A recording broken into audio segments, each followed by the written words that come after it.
लोग कहने लगते हैं फिर यादव समाज आया कहाँ से। बहुत से लोग उल्टी सीधी बातें भी करते हैं, लेकिन हम आपको शास्त्र की बात बताएंगे कि यादव वंश ये कैसे बना था। कहते हैं भगवान श्री कृष्ण की 16,108 रानियां थीं, लेकिन 16,100 उनकी गोपिकाएं थीं, उनमें से जो 8 थी वो उनकी पटरानियां थीं। 8 पटरानियों में जो रुक्मिणी नाम की रानी थी, रुक्मिणी की शाखा में एक प्रद्युम्न नाम का पुत्र हुआ था। प्रद्युम्न से अनिरुद्ध हुए थे, अनिरुद्ध से 4 पुत्र पैदा हुए थे। वो कौन कौन से पुत्र हुए थे? गज, चाड़ूराव, दड़पहार और तिभाऊ नाम के 4 बेटे हुए थे। यहीं से अपने यादव समाज का बंटवारा होना शुरू हो गया। जो गज के वंशज हुए इनको बिहार की गद्दी दी गई, जो यादव के नाम से जाने गए साहब। जैसे बिहार में लालू प्रसाद यादव हैं, ये यादव वंश के यादव हैं साहब। दूसरे पुत्र जो चाड़ूराव हुए थे, इनको हरियाणा की गद्दी दी गई थी। हरियाणा प्रांत में अपने यादवों को राव साहब कहा जाता। वहां पर यादव अहीर कुछ भी कहते रहो, यादवों के घर नहीं जा पाओगे। जब राव साहब कहोगे तब यादवों के घर पहुंच जाओगे। तीसरे पुत्र जो दड़पहार हुए थे, इनको देवगिरी की गद्दी दी गई थी। इनको महाराष्ट्र का राज दिया गया था। इनसे जो वंश चला उस वंश का नाम रखा गया देवगिरी यादव। चौथे पुत्र जो प्रीति भाव हुए थे, उनसे रोहिले यादव यदुवंशी यादव बने थे साहब। हमारा कहने का मतलब ये हुआ कि आप लोगों का जो वंश है ये प्रीति भाव से निकला हुआ वंश है। आप लोग यदुवंशी यादव हैं, जो भगवान श्री कृष्ण के वंशज है साहब। इधर भगवान श्री कृष्ण की दूसरी रानी जामवंती थी, जो जामवंत की पुत्री थी।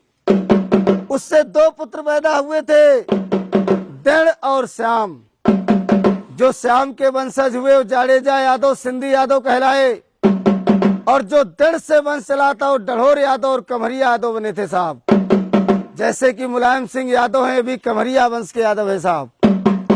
इधर बलदाऊ जी की शादी राजा रेवत की पुत्री रेवती के साथ में हुई। इनसे निषद उन्मुख नाम के 2 पुत्र हुए।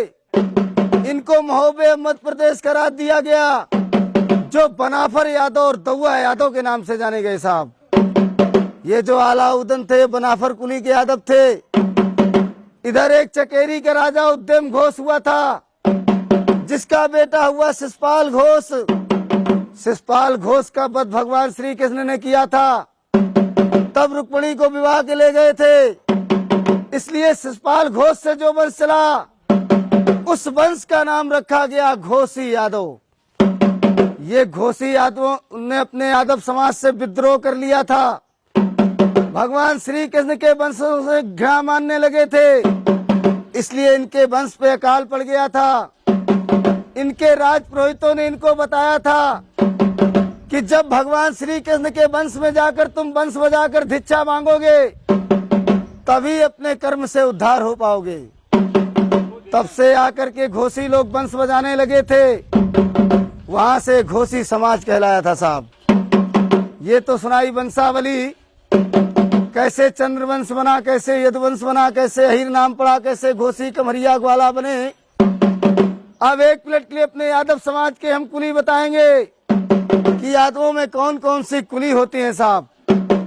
गोत्र तो सभी यादवों का त्रि है, लेकिन कुली सबकी अलग अलग है साहब।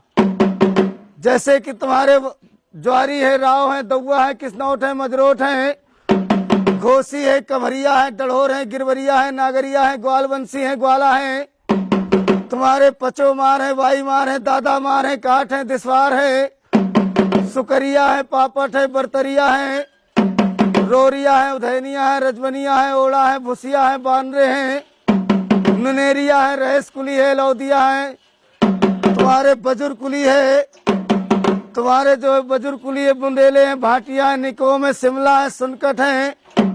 तुम्हारे डांस कुली है, रूखड़ा है, दुर्ग है, सिकरवार है, मैना है, धरोर है, कटा है, गुच्छार है। तुम्हारे भुरगदे हैं, पमटे हैं। तुम्हारे राणा कुली है, कारे हैं, तुम्हारे दिसवार हैं। ऐसे करके 284 कुली है अपने यादव समाज में साहब। हमारे बड़े बूढ़े यही वंशावली कुली गोत्रों का बखान करते थे। यादव समाज के लोग, राजा लोग खुश होकर उनको दान दिया करते थे। लेकिन अब राजा तो बचे नहीं भैया, इसलिए गांव गांव जाकर अपने यादवों का बखान करते हैं साहब। 1 मिनट के लिए अपने यादवों की पहचान बताएंगे। कहते हैं 4 वेद 6 शास्त्र में ऊंची जाति अहीर, और ब्रह्मा भी तरसत रहे क्यों ना भय अहीर। यादव समाज की पहचान क्या हुआ करती थी? यादव समाज का जो गोत्र है वो त्रिगोत्र है।